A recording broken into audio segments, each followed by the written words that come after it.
So today what we're going to do is everyone has kind of struggling with rear delts.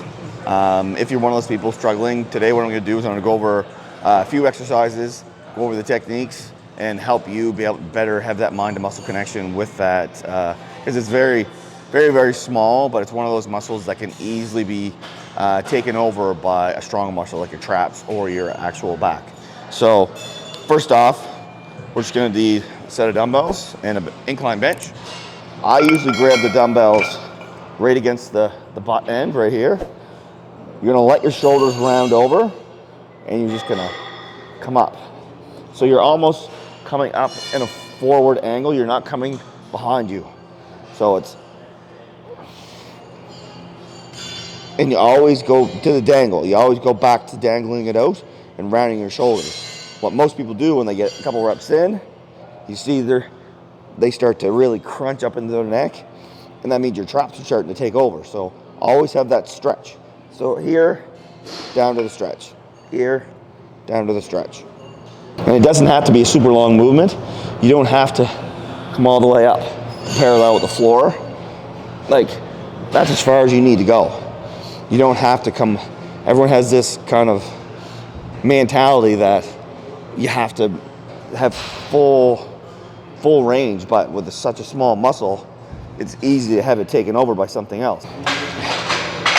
And if you don't have a rear, or you don't have an incline bench, the easy way to kind of alleviate that is just do a bent over rear delt.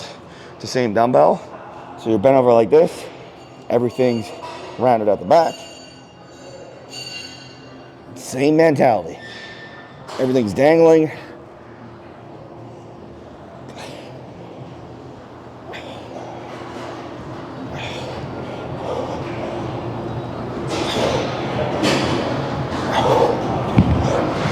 So there is your dumbbell rear delt.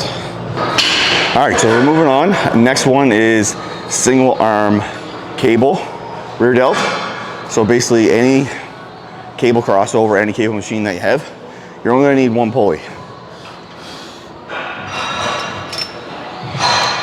So basically all of them have either the clip or this like little knob at the end. Just grab it. You want everything in parallel with your shoulder, and you're just coming out with it. See how my arm and shoulder stay in the same range? So I'm not coming in a downward angle. I'm not coming up at an upward angle, coming straight across my body.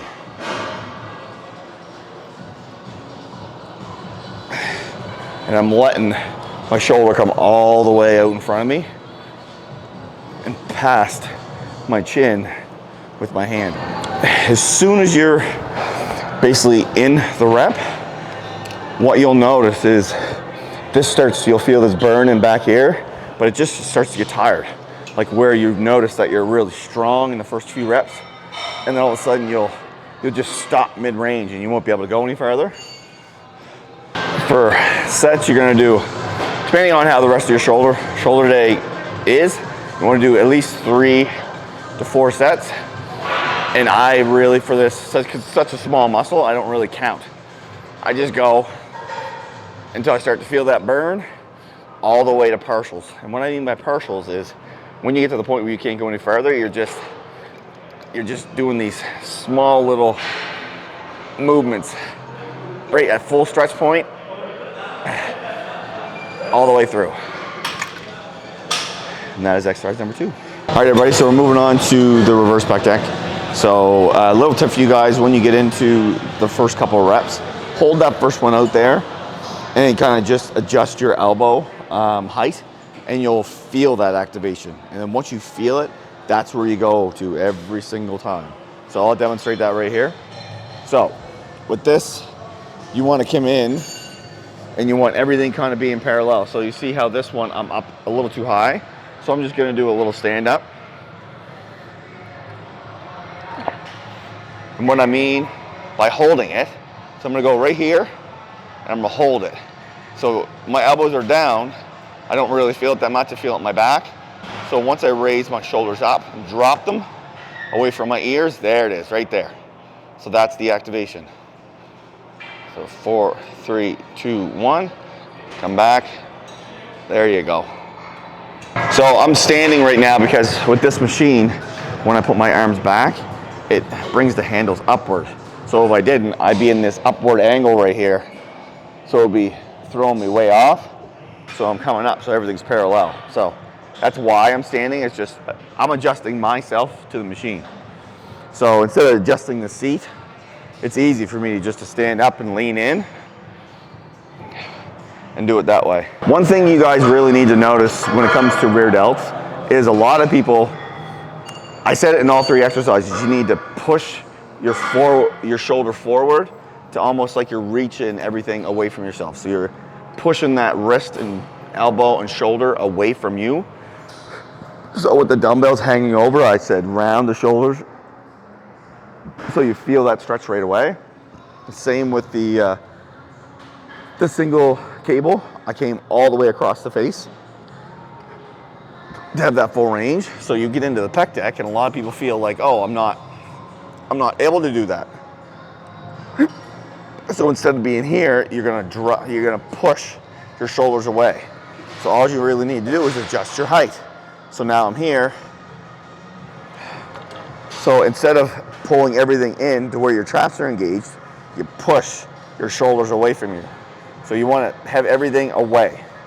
And then it's like you're pivoting from that shoulder joint. So the easy way to acknowledge that you're engaging trap is, first off, everyone tries to crank it like beyond here, and you can actually, I can feel my traps engaged, like it's up into my neck. So first one is feeling, and then once you get further into the set, you're gonna feel your pump more here and nothing in your rear delt. So if you're not feeling it in your rear delt, it's just an easy analogy or an easy thought process, that you're not activating that muscle. So the big thing that I preach is you have to feel where you're trying to activate. So if you're not feeling it in the correct muscle, then you have to adjust your form.